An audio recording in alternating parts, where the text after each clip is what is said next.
Will machines ever run man? This is a question that is equivalent to wondering whether we can ever make machines that will break the thought barrier. I don't really know, but I do know that if we are able to make a machine which is capable of emulating human thinking, is capable of self-reproduction, is capable of improving itself, well, I hope that the man who does this has the presence of mind to kick the plug out of the socket before he runs. This is J. Presper Eckert, co-inventor of Eniac and vice president of UNIVAC Division Sperry Rand Corporation.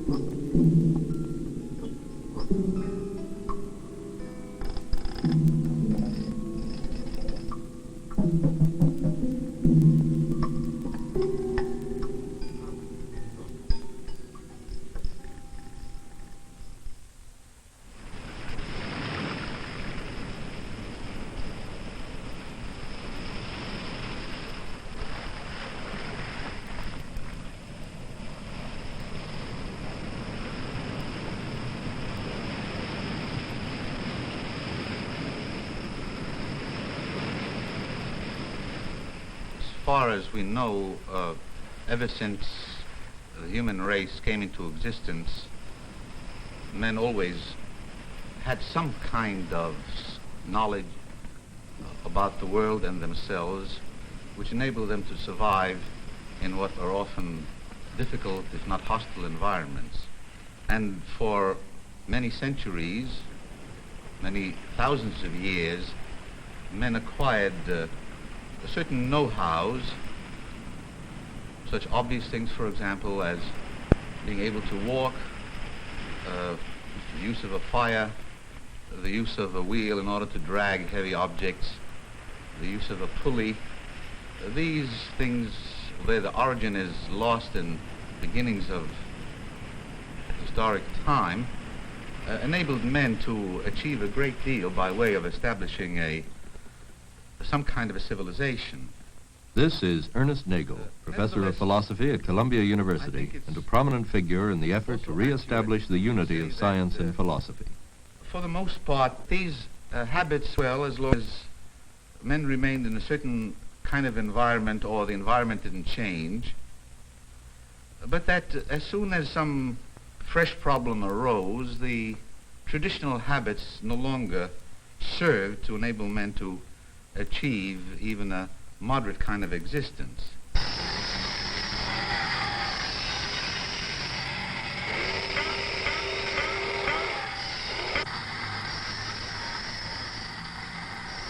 Yesterday's fantasies of other worlds and machines like men are today's reality.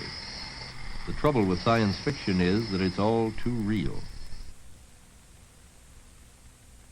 If you suggest to a child today that we are going to be able to go to the moon and back, that we're going to be able to write music with machines, be able to paint pictures with machines, that we'll be able to transfer our bodies through space and recreate them at another point, they're not stunned. They view this type of science fiction as clearly derivable out of the world in which they live. This is Dr. C.R. DiCarlo, Director of Education for the International Business Machines Corporation. The essence of this environment is that the key is information in the system rather than the energy. Because of this, our kids are willing to accept almost anything as possible. Now, of course, this gives us a problem in that we become at once very blasé about the most exciting events on the one hand, and on the other we develop a ready expectation of the good life with no effort. It's as though you simply put the crank in, spend enough dollars, and if you want a trip to the moon, your ticket should be ready in a matter of hours.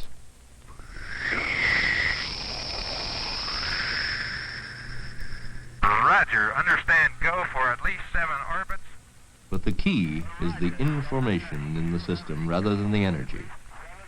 Information, which implies the power of understanding the parts and forces that operate within a system so that we may predict possible outcomes, control the system, and perhaps design a better one. There are many situations in the contemporary world where the sheer amount of information and the speed at which it must be handled simply exceed the tolerances and capacities of the human nervous system. Yet it may be that our very survival depends upon our ability to accumulate and to use wisely information concerning ourselves and our rapidly changing environment. Through its ability to process information and to serve as an extension of our logical and decision-making powers, the computer has become the indispensable tool of the modern age. The things we can't do on a computer are the things that we do subconsciously. There's even another case, they're the things we can't do at all either.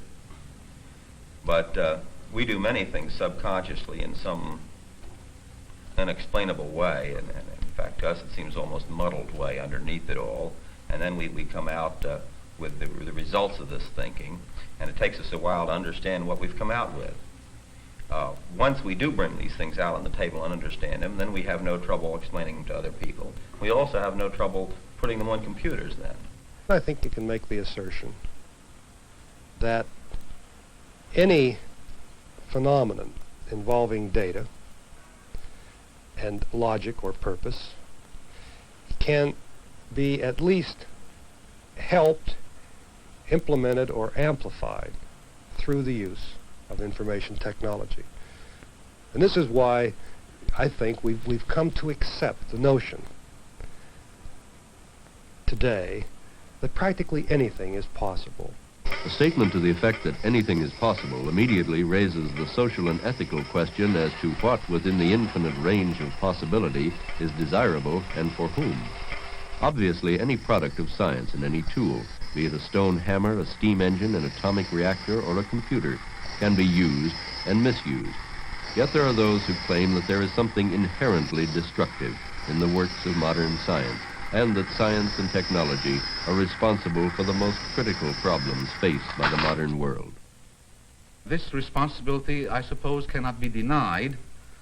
On the other hand, many of the criticisms of science as being the source of our contemporary evils are on par with respect to their relevance and with respect to their force to saying that it is marriage which is the cause of divorce, since if we weren't married, we wouldn't have the problem of divorce. As I see it, we're embedded in a new world, and a new world of technology. At least in this country and probably in Western Europe, although I'm no expert in this field. But it does seem to me that we are embedded in a world where technology is completely pervasive. And some people seem to think we're almost subordinate to technology. Certainly, science has made it possible for us to develop instrumentalities of various kinds. We have, alas, misused many of them, or used them for what would be generally acknowledged to be iniquitous purposes, but to blame science for this is not to distribute the blame correctly.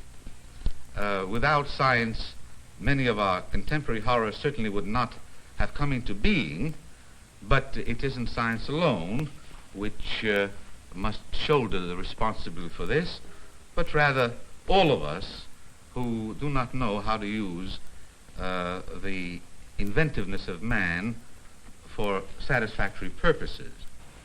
We realize now that a person to participate in this technological world has to be educated and trained to a certain minimum point in order to survive as a healthy, functioning individual.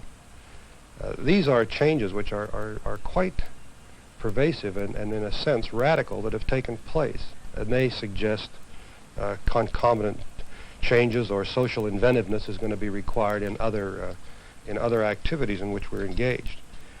And I believe that they all have their basis in the development of this information technology, because it's here that we've been able to bring our past experience to bear, to do a better job in designing and a better job in the production of things. The great problem before us, as I see it, is how to establish the ends now that we have the scientific means to create such a wondrous world in the world of things. I think it's much more important to think of science not simply as an instrument for developing these obvious material goods, but to think of science as I think has always been part of the tradition within the scientific community as an agency which succeeds in emancipating the human mind from ignorance, error, and from superstition.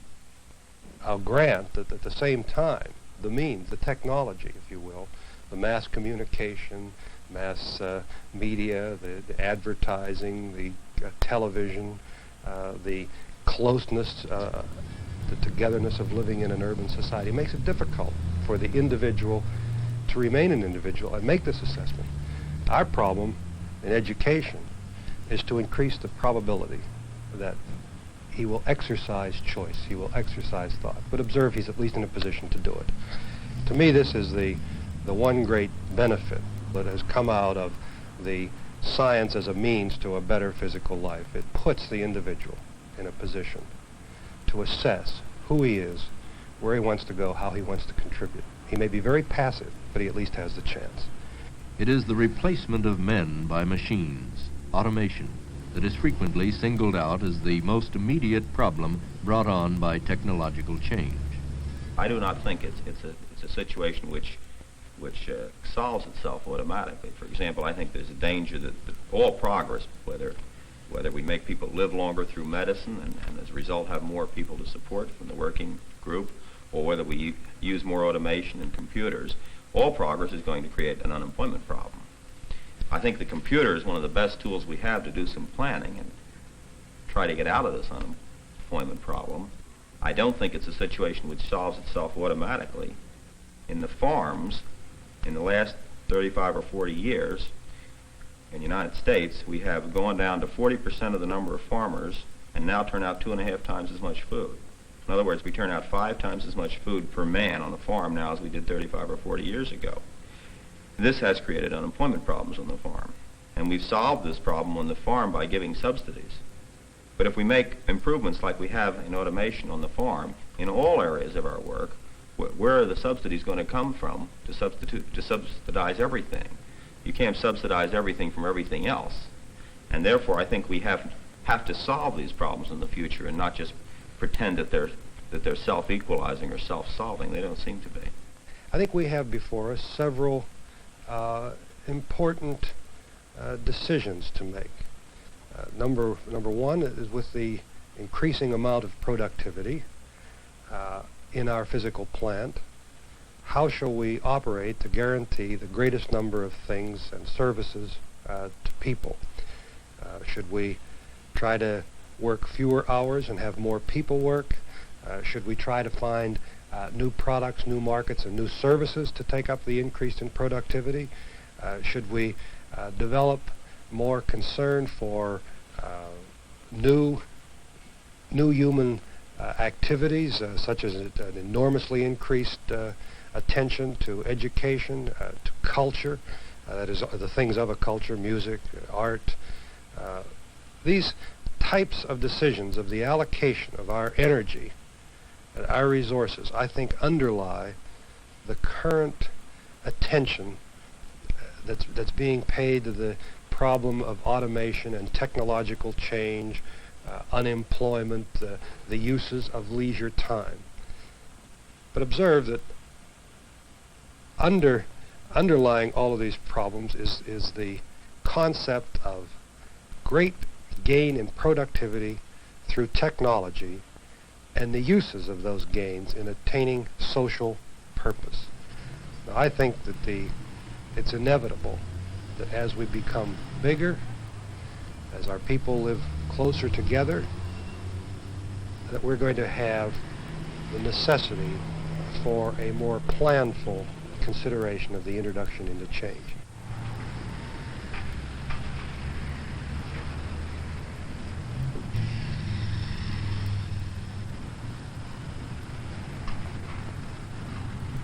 This is the kind of problem that I think has to be brought out into the open in the public sector, discussed with the consensus of the people coming up through political leadership, with all of us accommodating ourselves and our various views to the greatest good.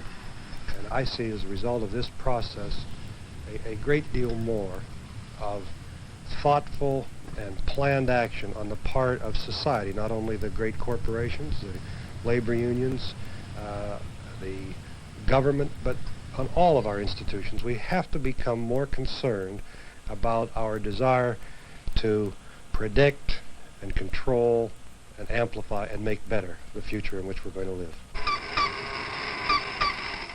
Of course, a great deal of the future will depend upon what commands we give our machines and what questions we ask them.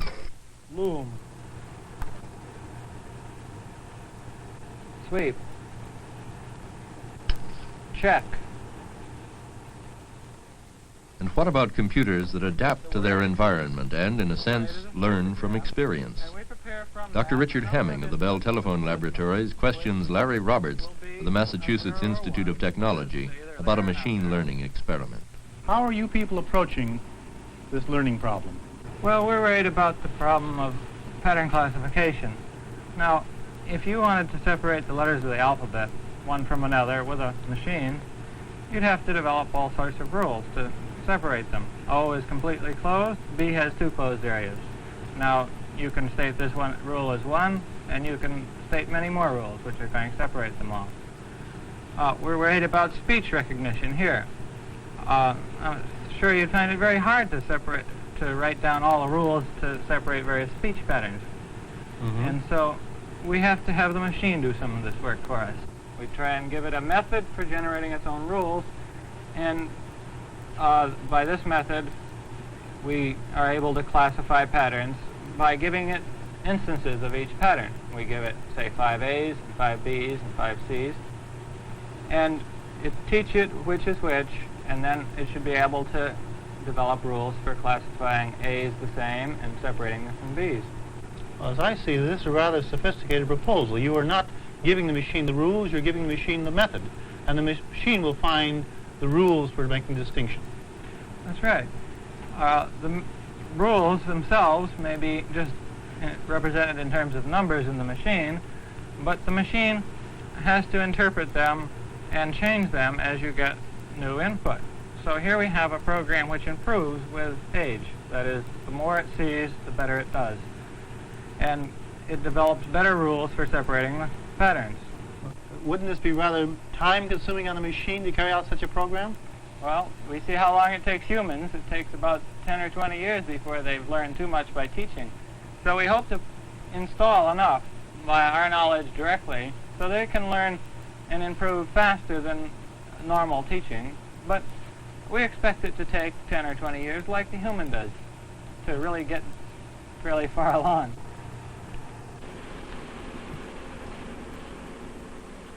Another research effort in machine learning is the famous checker playing experiment being conducted by Professor A.L. Samuel of IBM. I'm interested in the problem of machine learning. This is an attempt to write a program which causes a computer to improve its performance as a result of its experience. Since it is quite difficult to do this in a real-life situation, I've chosen the game of checkers. This is a program which causes the computer to play checkers and to profit from its playing experience so that with time it plays a better and better game of checkers. Now, I can demonstrate this. I just made the move 1 to 5. I enter this move, instruct the computer as to this move by entering 2 keys and pushing a start button, which causes the computer to accept the move and print it on the printer. It then is computing, these lights are flickering, it is computing its best move on the basis of its information. When it has completed this move, this light comes on, showing that it's stopped and the move will be displayed on these numbers, which duplicate the numbers appearing on the board. It has moved. Its move was 29.25. I enter its move, 29.25. Obviously, we hope that in the long-range future, we can use these same principles in real-life situations. At the moment, this is a pure research problem. However, it is not unreasonable to think that in many situations, we will be able to apply these problems. In a speech presented during a session on the computer of the future held at the Massachusetts Institute of Technology, Norbert Wiener, Institute Professor Emeritus, made this comment about learning machines. Don't suppose for a moment, at least I don't, I'm not naive enough to suppose that the International Business Machines Corporation made this machine to play checkers. It made this machine as a working model of decision-making machines. The fact that that machine can defeat the man that programmed it, even if he can catch up with it later, means that the fact that you've made such a machine does not give you completely effective control over it. If you had that, you would not have let it beat you. Now, this is very important. Such a machine in certain decision situations can be very useful. Such machines could conceivably be used to play other games than checkers, the business game, the war game, the game of determining when to press the button for Armageddon, for the thermonuclear war.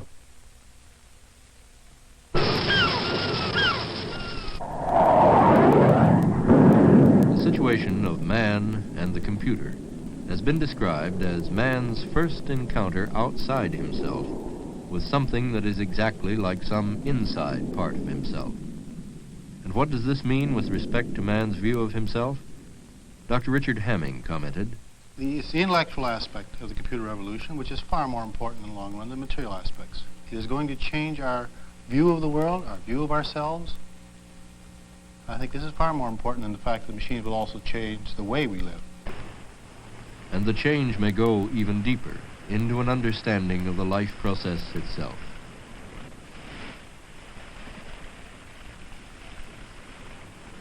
In the past 2 decades, we've seen some brilliant work in interpreting the nature of the cell as an information machine. Geneticists, microbiologists are beginning to use the same ideas, constructs, and words that we use in the computer field.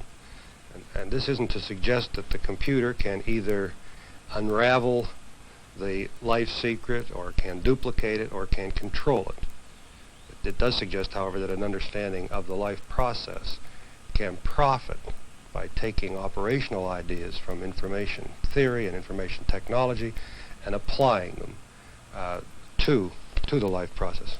I personally am persuaded that no matter how deeply we probe, and no matter how arduously we try to duplicate and are successful in duplicating certain parts of the life process, that there will always be some new level of fineness or resolution beyond us. In other words, the enigma will always be there. The enigma of life itself exceeds only the enigma of how to live a life meaningfully and to the fullest. The enigma of how to adapt to and how to shape the circumstances of life we have inherited and of life we have created. Have we the wisdom for survival? There is one of our creations, the computer, which has no wisdom whatsoever of its own, but has great ability to follow what we instruct it to follow. This machine may free us a little from routines, that we may develop wisdom. It may show us, abstractly, the logical consequences of actions, which may help us to act more wisely. It may help us to use the past with greater wisdom in the service of the present. And it may help us to teach the young that they may grow beyond us in wisdom. I view technology as at once a crushing weight on the individual, but on the other hand, an enormous opportunity to understand himself and to reflect and assess where he wants to go. At the same time, realize that he has to fight the battle within himself to remain a biological mechanism.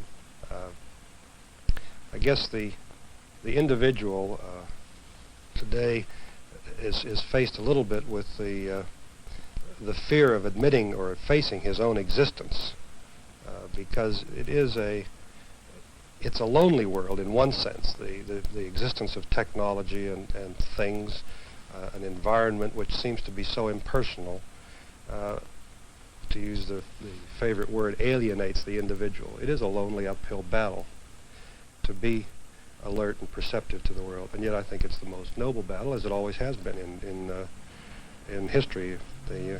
All the way back to the Greeks, the phrase "the unexamined life isn't worth living." Well, this was a phrase that was made in Athens when there were very few people that could even afford examination. So for most of people in Athens, life by definition wasn't worth living.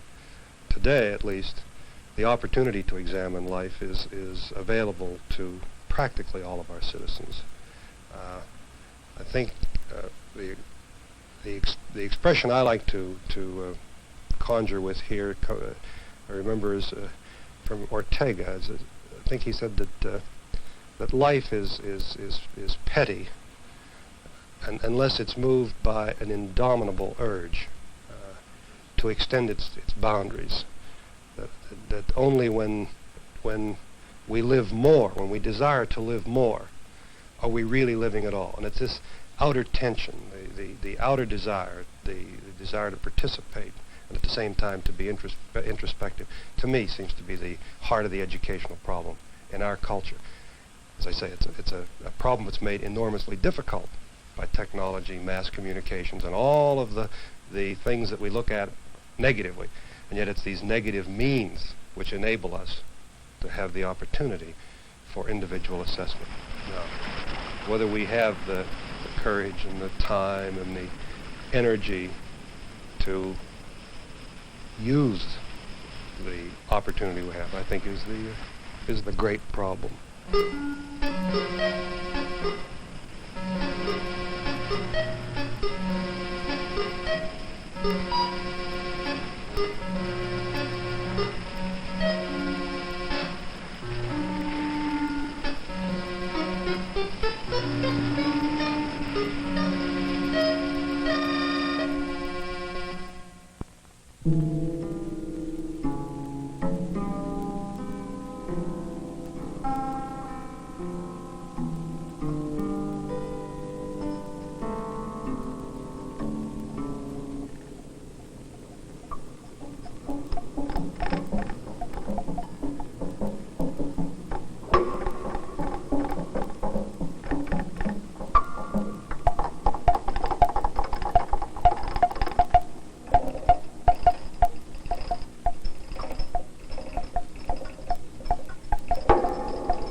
Our thanks also to NASA and to the MIT Press for the statement by Norbert Wiener, which appears in the book Management and the Computer of the Future.